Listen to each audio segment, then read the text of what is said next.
So number 8, R is parallel to S because of the converse of corresponding angles postulate. Number 10, R is parallel to S because of alternate interior angles converse. Excuse me. Number 12, U is parallel to V because of consecutive or same side interior angles converse. Number 14 doesn't give you any proof by itself, so you can't prove any lines are parallel.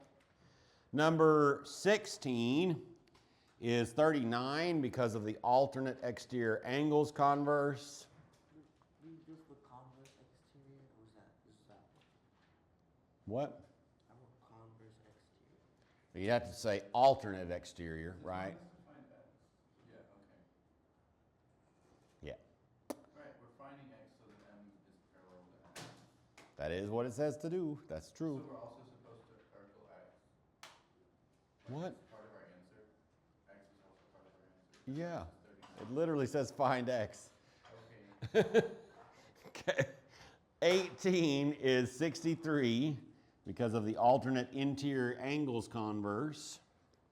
20 is 27 because of the vertical angles theorem and the same side interior angles converse. You could go about that a different way. Your justification you could do supplement theorem and something else, right? That's possible. Excuse me. Number 22 is yes, is when two pieces are put together, they form a 90-degree angle. Two lines that are perpendicular to the same line are parallel. Number 24 is since the corners are right angles, each pair of opposite sides is perpendicular to the same line. Therefore, each pair of opposite sides is parallel. 26 and 28 are both proofs, which we can certainly look at in a minute, but I won't read it all to you yet. So what questions do we have on that lesson before we look at the other lesson? 24. I'm confused about how you would pronounce that name. Jackie. Quai. I don't know. Jaqui. If some rando on the internet happens to watch this video and understands how to pronounce Jacqui, let us know. Okay. Yeah. Whoever he is, or she, I don't know, is making a stained, no, yeah, it is a she. Look, literally says she in the next thing.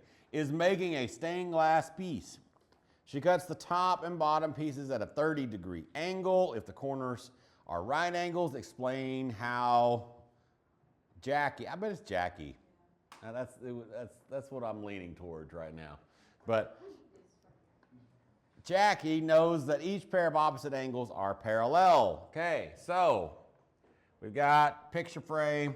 Give a rough thing here.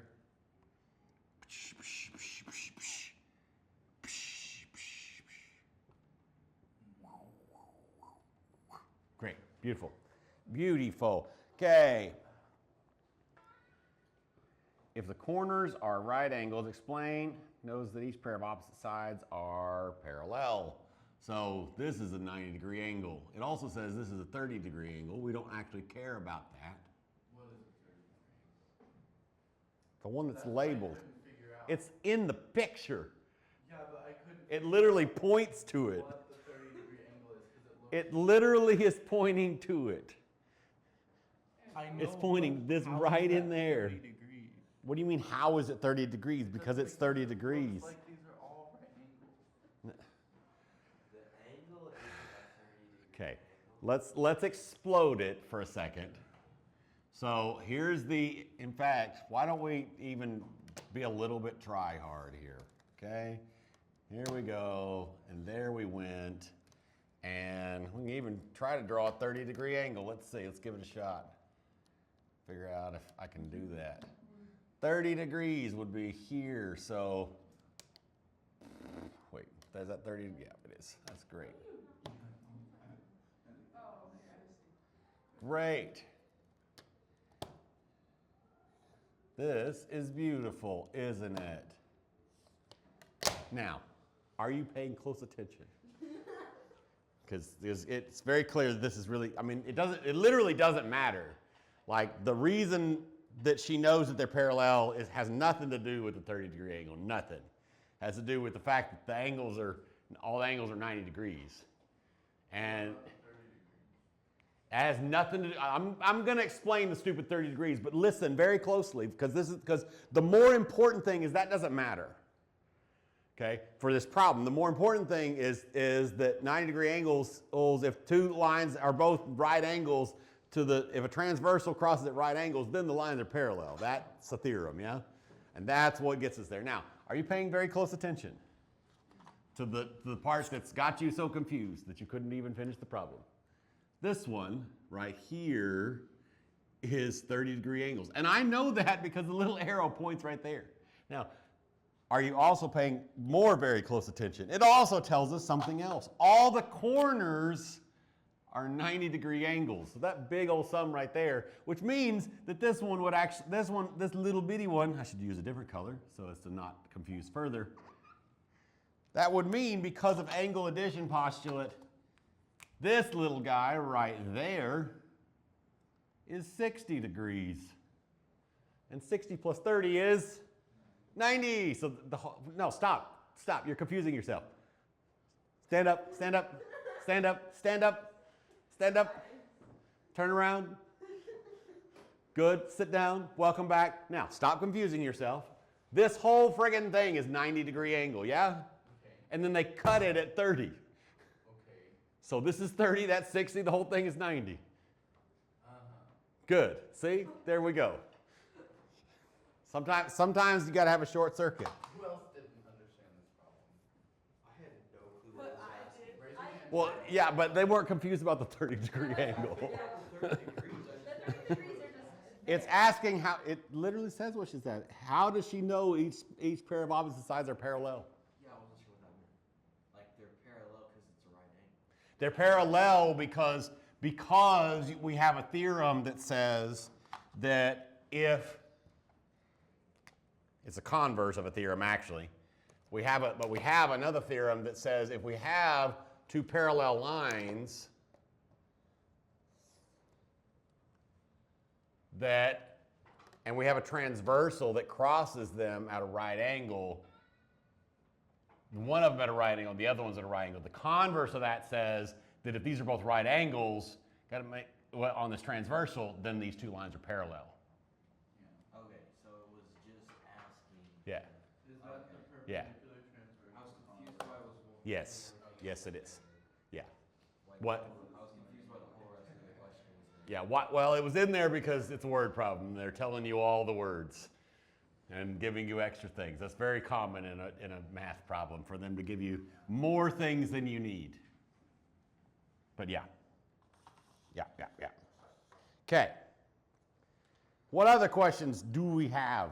28 is the one that, I did 26 and I figured out right, but 28 I got stuck on. 28 we got stuck on. Okay, let's do 28. What did you say? Did you say something? 20? I think it's the Let me look at 20 real quick.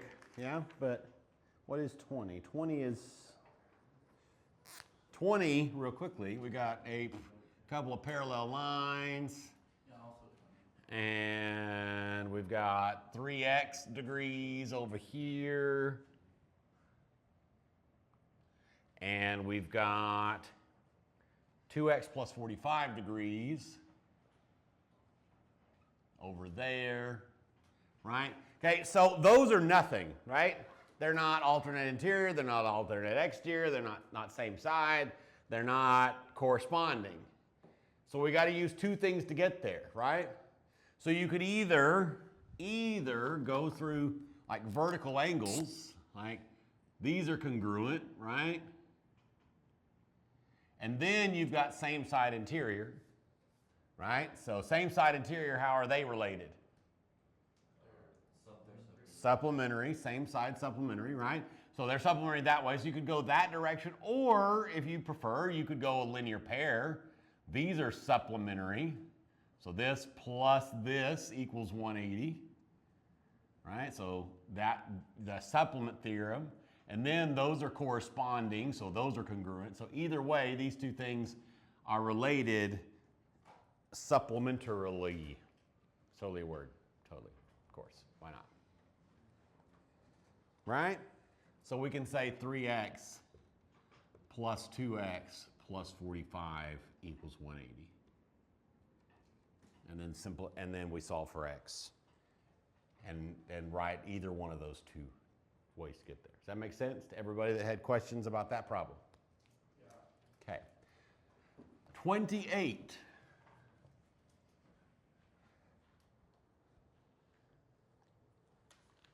I have a question. Why is it so cold? It's not. I don't. Put a blanket on. I'm in short sleeves. I think you're cold, not the room. I'm not gonna say it's not. There's no like You just have that blanket on chilliness you at all, but I think you're cold. The reason it feels cold is because when you walked in here this morning, it was 76 degrees, which is definitely not cold. And now it is 75 degrees. The air, so it has cooled from when you walked in the door. So, by my standards, that is cold. no, it's not. You're not understanding how temperature You works. don't have an objective truth element. I'm not saying I do. I'm just saying. It's You have no proof for your claim. If you said, personally, I'm cold. if you said, man, it's so cold, and you didn't have a blanket on, I'd be like, yeah, okay. But you do have a blanket on.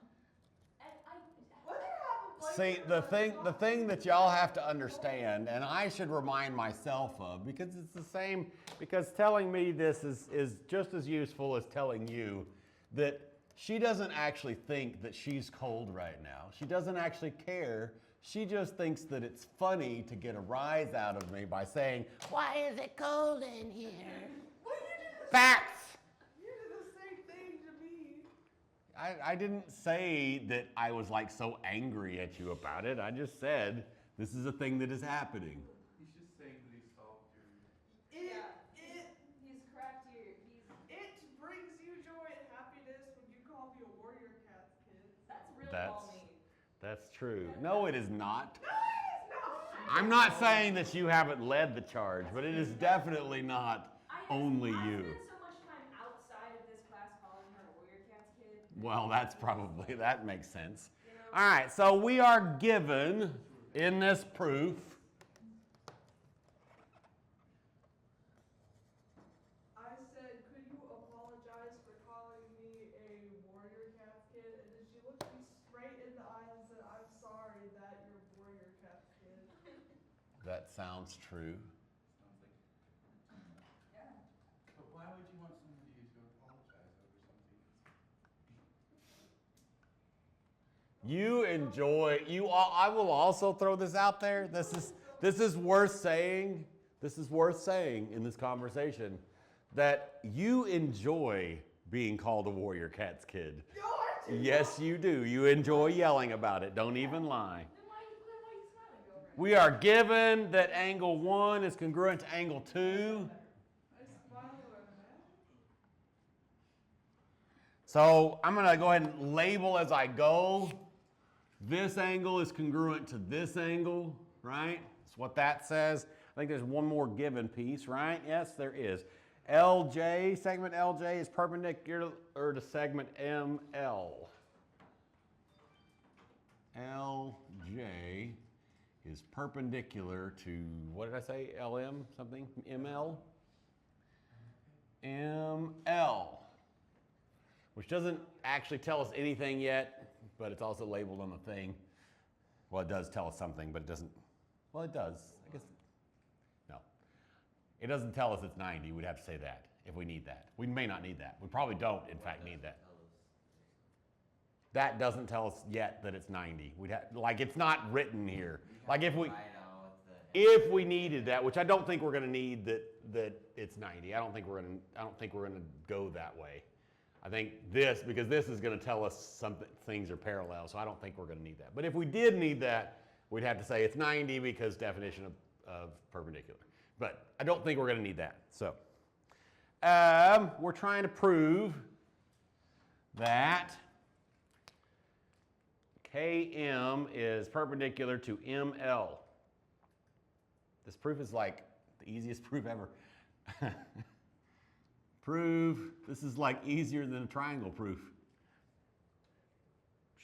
That KM is, well, maybe as easy as a triangle proof, is perpendicular to ML. So we're trying to prove that KM, this one is, so we're trying to prove this dark blue thing. That's what we're trying to prove. Right? Okay. So it's helpful with a proof that has parallel lines in it, or has the potential to have parallel lines in it, and that's like the entire point of this chapter, so it has parallel lines in it, right? So it's useful to figure out where the transversal is for two things that we know about or want to know about. So between this line that's got the perpendicular bit, right, and this other line, there are 3 transversals, right? Let me expand out the 2 lines I'm talking about, just so we can be clear. So this line here, so that we like this line here, and this line over here,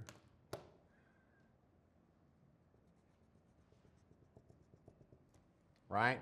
Those 2 lines have 3 transversals running through them. This one, that one, and that one, right?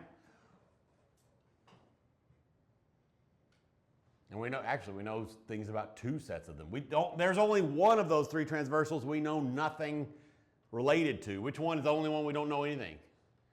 The diagonal we do know something because we know this blue gibbon thing, right? We do know that, yeah? Because of this gibbon over there.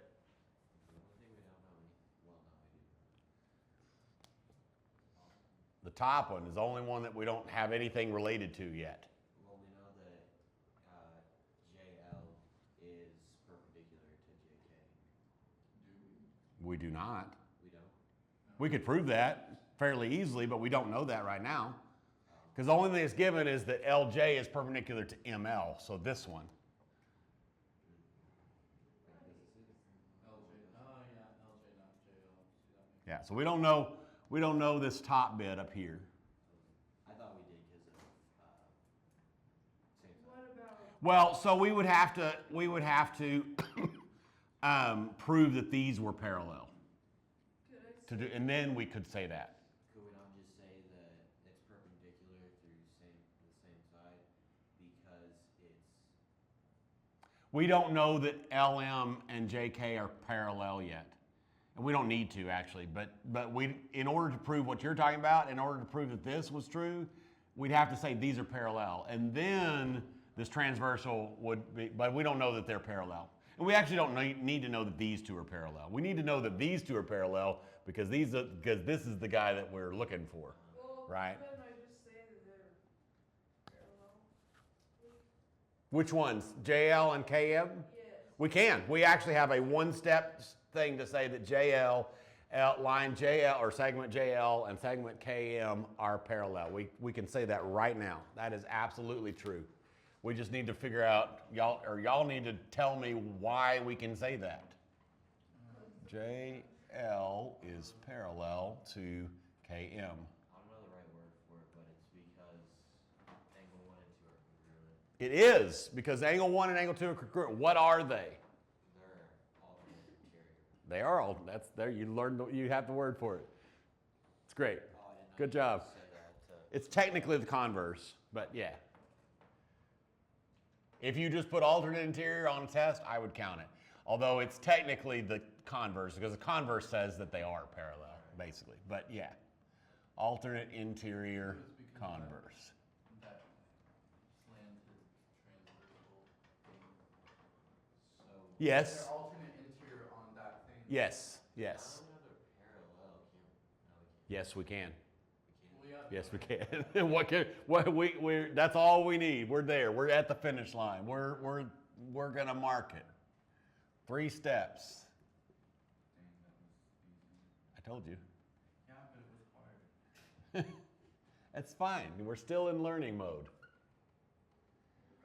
What lets us say that? Same Substitution, side. right? Can't we say if they're same side? since No, they're it's not parallel? substitution. Why did I think that? You. Same side or not? 'Cause Same side is not we can't because. congruent. Wait, No, so we need to get it's supplementary and 180 minus 90 is 90. So if you went that route, you'd need some more steps to get there in math, and you would have to do that it's 90. But there's an easier way. We were just talking about it actually. You just read it. Go back to the page that you were just looking at. The page that where you were like, "Is it this thing?" And then I said, "Yes." Right? Well, I pulled that out of my head. So split back over there and look. No, you didn't. You were literally looking at the page. What page? 208. It's on 208. I wouldn't know. You read it just a minute ago. You did not pull perpendicular, transversal, converse out of your head without studying. I went back to my notes. Okay, well, go back to that page then. Whatever. That's great. Yeah. So the perpendicular, transversal, converse. Yeah. Perpendicular, transversal, converse. What the perpendicular, transversal, converse says is, well, what the perpendicular transverse says is that if, this is what we were just saying, if you have a line, 2 parallel lines cut by a transversal, and it's perpendicular to one of them, it's perpendicular to the other. So the converse of that says that if we have 2 parallel lines, no. Oh, yeah. If it's 90 degrees, yes, it's the opposite of that. Done, finished. Yes, I am sure. What is the face? Are you sure? But like, how did you get to that last part from the JL and KM? So they're parallel and it's perpendicular to one, so that Means means. it's perpendicular to the other. We proved it's parallel because of this piece, right? Alternate interior. That's how we got that they're parallel. And we knew that it was perpendicular to one from this other given. So it's not by, I said it was by substitution, but that's not right. Substitution would be if we had something up here equals something and then we substituted it in over there. Because the, That would be substitution. yeah. But the perpendicular transverse converse thing. If it's perpendicular, if you got 2 lines that are parallel, if it's perpendicular to one, it's perpendicular to the other. Is that what it says? Yeah. In the plane, 2 lines are perpendicular to the same line and they are parallel. Yeah. It's actually not even the converse. It's just the thing. The converse would be proving that they're parallel, right?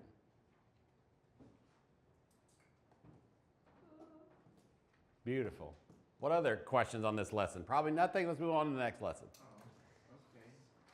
If we need to come back and hit something else, we can, but let's make sure we get the last lesson first before we do that. Perpendiculars and distance, everybody's favorite. Distance formula and stuff, and these problems are long. Aren't they fun? All right. Giving you such bad numbers. Yeah. Well, you leave it as a square root, then it's easy money, yeah? Just write the square root of 10 and circle it. This is not 10. I didn't say it was 10. The square, I'm just, Yeah, look. the square root. I didn't get 10 from the square root. And circle it. Oh, you didn't get 10. I see. You got something ugly. Okay, so what numbers did we do on this lesson? 14 through 28, apparently. Path B. And an explanation for path B. Shortest possible distance would be the perpendicular distance from one side of the courtyard to the other side. Since path B is closest to 90, it is the shortest. 3 paths shown. 16 is square root of 74 units. 18 is 3 units. Square root of 74 units is 16. 18 is 3 units. I know you didn't really mean what. You mean like, how did I get that wrong? I know, but I must be off my rocker. It's because it's so cold in here. Number 20 is 3 units. 22 is 4 units. 22 is 4 units. 24 is 1.5 times the square root of 10 units, which would be the square root of 150. No, it wouldn't. Yes. Wait, no, I don't know what it would be. We'd have to look at it. It's some decimal ugliness. 26 is 19 units, and 28 is 2 times the square root of 10 units, which would be square root of 40 if you left it that way. What questions do we have on those, kids? On 18, Yeah. I got that the slope was undefined, so Yeah. how can you move forward? Yeah, I couldn't move forward from that. I didn't know how. Because the slope is undefined from 4 minus 4 equals 0. Okay, so 18 is actually easier than that. Let's look at it. It's still a line, it's just a vertical one. Oh, it's straight. Yeah, so that one's actually deceptively easy. We can look at it real quick to make sure everybody has the epiphany moment that you just had. Because it's actually a pretty easy problem. I thought because it's undefined, you couldn't finish it because Right. you can't divide by 0. Right, well, yeah, because it doesn't have a defined slope because it's a vertical line, and that's true, but yeah. Okay, so 18, we're supposed to find the distance between the line containing the points 4, -1, and 4, 9. And then find the distance between that line and 1, 6. Okay? So if we were to kind of sketch this, which you don't necessarily have to do, although on this particular problem it's useful.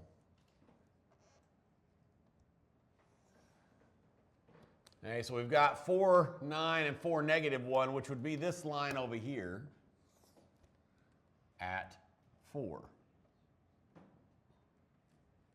And then the point 1, 6, which would be this point and then up 6, right? So we're trying to find the distance between this line and that point.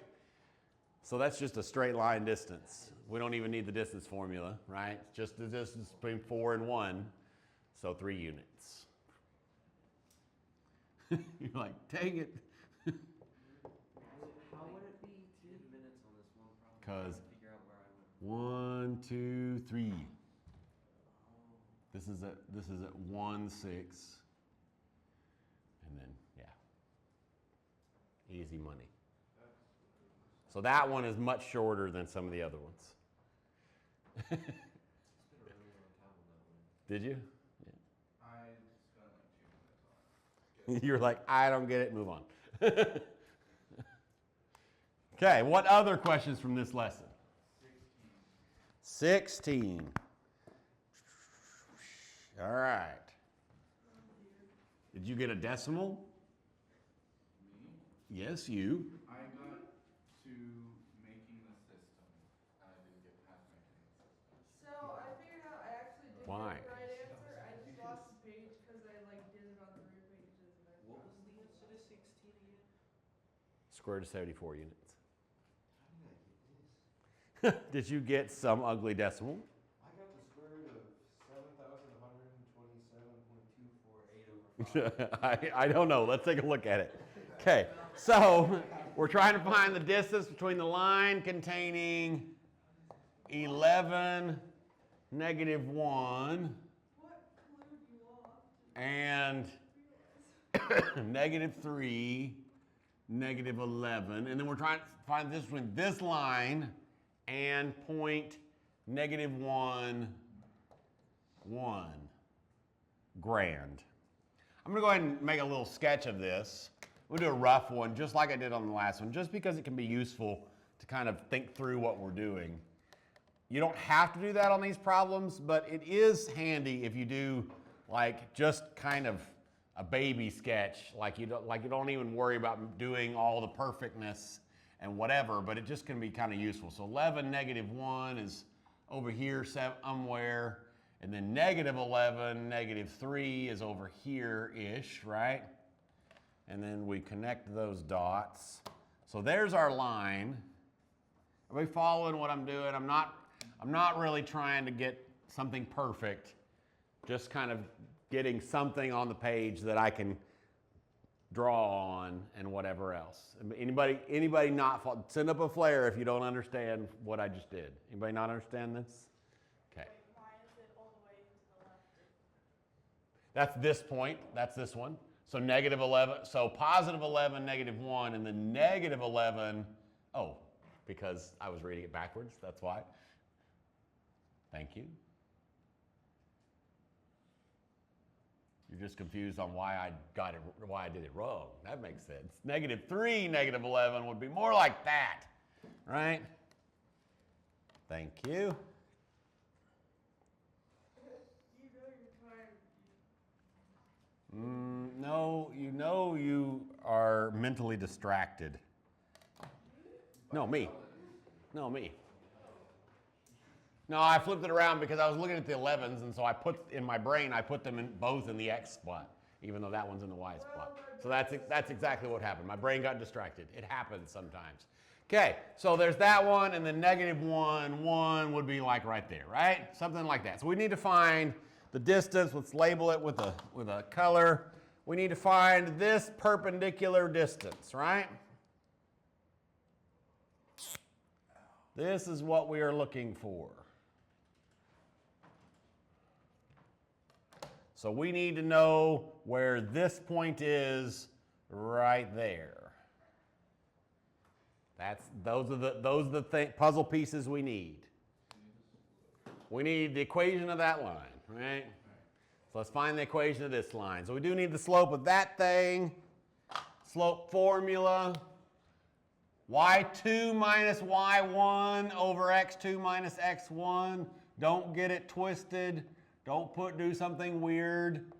Occasionally, somebody gets something wrong on the slope formula stuck in their head, and it's really hard to get it out. So if you happen to be one of those people who has got it twisted, spend some time with a flashcard or something and get it untwisted, because once it's twisted, this particular formula, I don't know what it is about this formula, but once it's twisted, it stays twisted unless you force it out.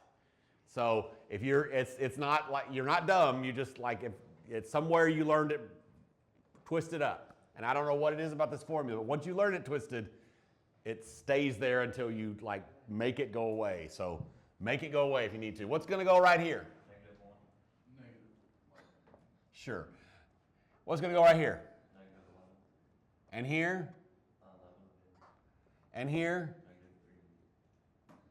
Negative 3. Ka-chink, ka-chink, ka-chink, ka-chink. Negative 1, excuse me. Negative 1 plus 11 is 10. And then 11 plus 3 is 14. We should definitely reduce this ugliness to 5/7.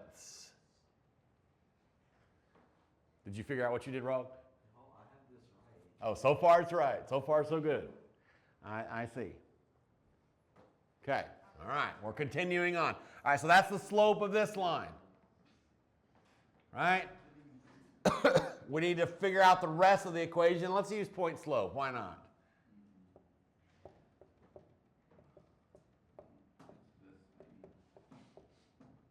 What's going to go here? Negative 1. Sounds great. I love it. And here? 5/7. What about this one? 11. I thought you were supposed to put it into the y. He's doing that a different way. The y. When do you use y intercept? You mean slope intercept? The y equals mx plus b. What are you saying? Yeah, y equals Mx plus b. We're trying You could do that. You could use that method. I'm just putting it into point slope instead. So we distribute the 5/7. I shouldn't use that. That's my other color. So y plus 1 equals 5/7 x minus 55/7. And then we would subtract 1, right? I have a question. I'm listening. How'd you get a 55/7? What? Because you multiply the 11 times the 7, right? Because this would be 11 over 1. Oh, no, that's whenever you're subtracting. You have to change it to.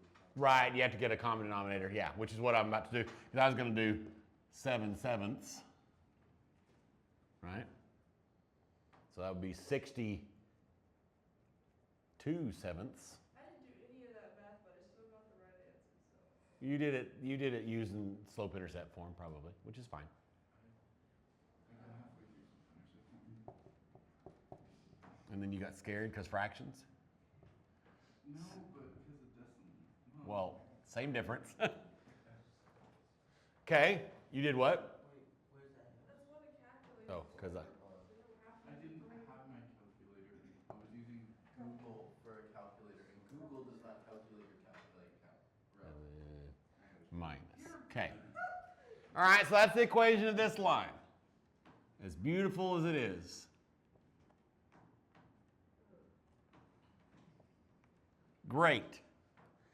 Now we need to figure out other things.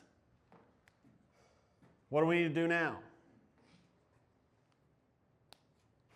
We have to find the equation of the perpendicular line. We find the equation of the red line. That's true. How do we do that? Y equals negative 7/5 x plus 1. Mm-hmm. It's the opposite reciprocal, right? Yes, it is. So far, with the red line, we know exactly what Reese just said. Y equals negative 7/5 x plus b. We need to figure out what b is. We can do that just for the sake of doing it both ways in the same problem and kind of showing what's happening. Let's do that with this form. So plug one of these into here. May as well plug that one, why not? So we plug negative 1 in for y, negative 7/5. Why did you do negative 1 for y instead of 1? What? Should negative 1 be the x and 1 be the y? No. Negative. Oh, because I'm putting in one of the wrong. I'm putting in the wrong point. That's why not, because that's not even on this line. That's over here. This one, yeah, is what we should be plugging in. I was confused. So was he, and then he spoke up about it. Okay, 1 and the negative 1 plus b. So we've got 1 equals 7/5 plus b, and then we'd subtract our 7/5. Did you say what? Where'd you get confused? Were you lost back when I was plugging stuff in, or? No, negative 7/5 and negative 1. What she said. Where'd you get a negative 1? This negative 1. Right there. This negative 1 right here. Yes, and in the equation. Negative times a negative is what? Positive. Great, so negative times a negative is positive. I was writing Okay. it down on my phone and I was like, wait, you left it behind. So mine was just having a really bad day. This is 5/5, which means that that's negative 2/5. My brain's so frozen I can't tell. Did you make a mistake? Yeah. Ah, good. My y-intercept for the first equation was 82/7. Not sure how I got there, but It's probably some, but same way I got whatever I got weird, where I plugging things backwards. Same sort of mistake, where your brain jumped to a weird place without you realizing it. So the equation of this line is y equals negative 7/5 x minus 2/5. Okay, so now we got the equation of each one of those lines. Now what do we do? we make the function system. System. We're going to make a system. That's true. Where did you get negative 2/5? That's the y-intercept. 1 minus 7/5 is where I got that from. Okay. Punch it on your calculator. 1 minus 7/5. No, do it right now. Do it. 1 minus 7/5 is, yeah. I just wasn't seeing that it was connected Great. to that 5/5. So 5/7 x minus 62/7 equals negative 7/5 x minus 2/5. Are we following? Because I went straight to substituting. Or did we get lost? Substituted this one in for y here, gives us that equation, right? Okay. Keep on trucking. Add 7/5 x to both sides. Add 62/7 to both sides. And you get whatever that is. We have to get a common denominator. So what's 5/7 plus 7/5? You have calculators.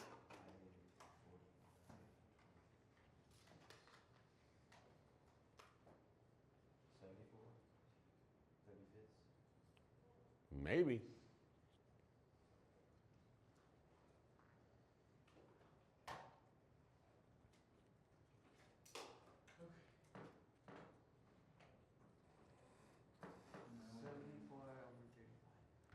You did it. Good job.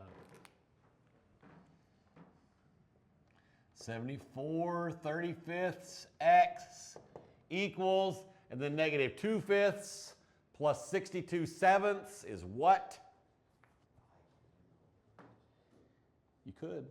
Well, I can't multiply 62 times 5. you can too, because that would be 300 plus 10. Oh, so When you do a 2-digit times a 1-digit in your head, do it backwards, and it'll be a lot easier. Do the tens place and then add it to the ones place. 296 35. Somebody else agree? I agree. Okay. Now what? we divide 296 over 35 by 74. Yeah. How do you divide fractions? Yeah, which is nice on this one. One more reason why fractions are better than decimals, because look at that. So what's 296 divided by 74? And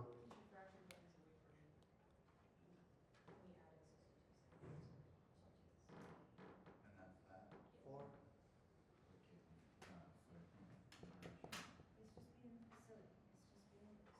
Great. We need the y part of this. We've got part of it. Oh, there we go. We've got the x part is 4, which makes sense with our picture. See, that's why it's helpful to draw you a little sketch and do it right. If you have a Natalie to correct you, then good for you. Right? Because we can be like, okay, that makes sense. So how are we going to find the y part? We plug it back into the equation. Plug it back into something. Y'all want this one or that one?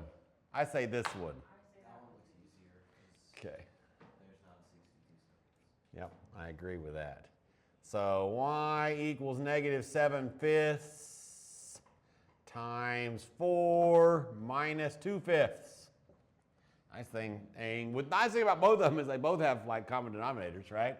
So that equals -28/5 minus 2/5.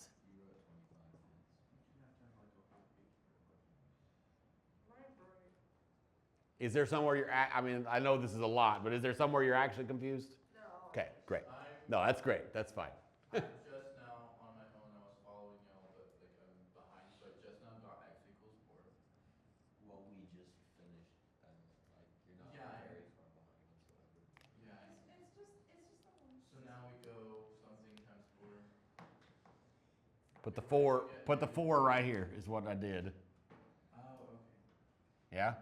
Substituted it in. I'm not exactly confused. I just feel like I can't remember anything. These problems, this particular lesson, other than proofs maybe, but it's kind of it's like a totally different box really. But these problems in this lesson are the biggest, ugliest problems we do all year. There are not any harder algebra problems than this.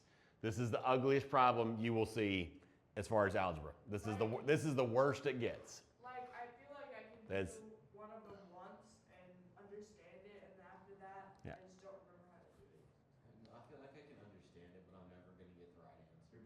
because there's so many things you're gonna make a mistake somewhere.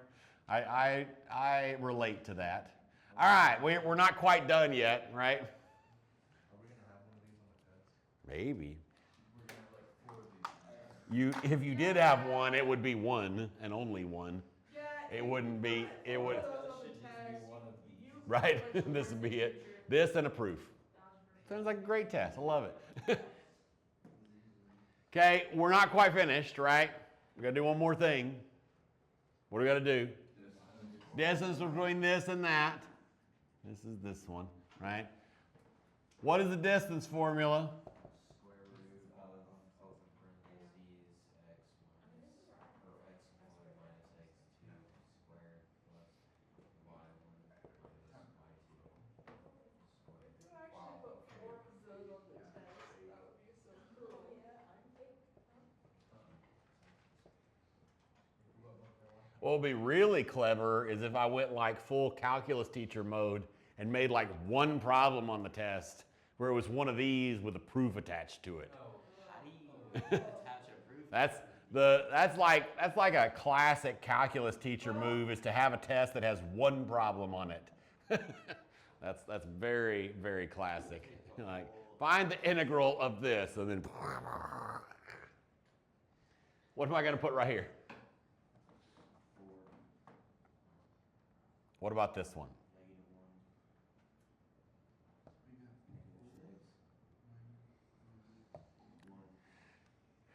Ka-chink, ka-chink. What's 4 plus 1?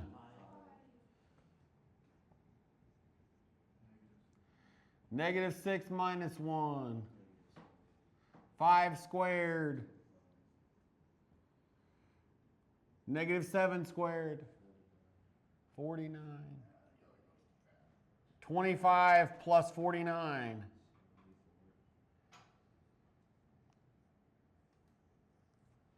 Now we're through. So it's the thing about these, and I don't really remember whether I said this in the video, but the thing about these is they're not as hard as they look. Not really. Because you understand all of the pieces individually. And that's why I'm saying it's helpful to break this down into the thing, into a picture and kind of draw on it. Because you're like, okay, I know how to find equations of lines. If you don't, study for the test. But, I know how to find equations of lines. I know how to find slopes. I know how to find whatever else. I know how to solve a system, especially when they're both solved for y already. Then you just set the two pieces equal to each other and YOLO the rest, right? Well, maybe algebra, not YOLO, yeah? And then I know how to substitute back into things. And then I know the distance formula. So you know all the pieces. You just need to be able to put the pieces together. And what I'm telling you is don't, when you're trying to study this, when you're trying to study this so you can do one on the test or whatever else, when you're trying to study this, don't try to remember all the steps. Don't do that. You're not going to be able to remember all of the steps in order. Just remember that, okay, this and this distance, I need to know this point. The solution to an intersection is a system, right? So know the pieces. And then you can remember it, because you're not going to remember, okay, I got to do the slope, and then I got to do the this, and I got to do the that, and I got to do the whatever else. Don't try to do that. I mean, there's a tiny fraction of the populace who are very algorithmically brained. And if that happens to be you, which it probably isn't, but if that happens to be you, then yeah, sure, memorize the steps. Go for it, because that's how your brain works. But that's like 1% of the population that's how their brain works at best. Out of curiosity, why did you do point slope at first, leading into y-intercept instead of y-intercept first? Because I like doing point slope, because it spits out an equation. I don't have to remember to plug stuff back in. Okay. And I was kind of reminding y'all that it existed. And equation number. You don't have to use it. There's no requirement there. Problem 22. I had no idea. I was kind of baffled by it. It just gave, Baffled. It was the easiest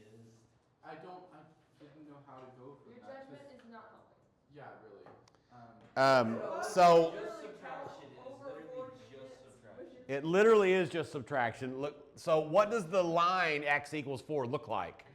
Hey, quit fighting and being obnoxious. Just what does the line x equals 4 look like? Yeah, what does that line look like?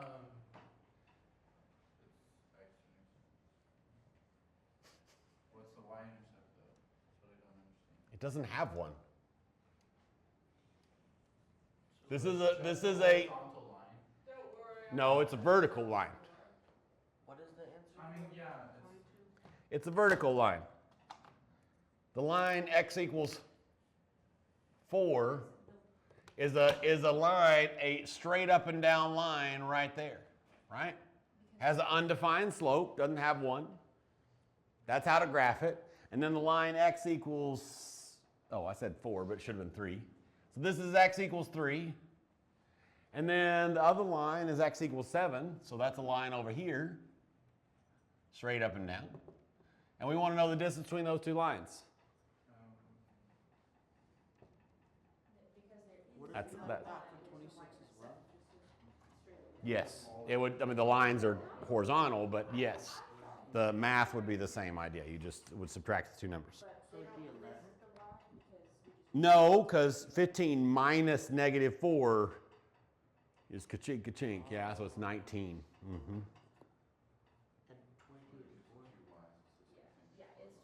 22 is 4. Yeah, 4. Mm-hmm. Mm-hmm. No, because distance can't be negative. So even if you subtracted the other way, so 3 minus 7, you'd get negative 4, but distance is always positive, so you'd take the absolute value. Yeah, because if you subtracted the other one backwards, because negative 4 minus 15 is negative 19, because it's not the same, so you add, but it's always absolute value. Okay, kids, it's time to go. Y'all should totally study for the test. If anyone wants answers to the practice test, just send me a message and I'll send them to you. That is a highly recommended practice, but not a required practice. So.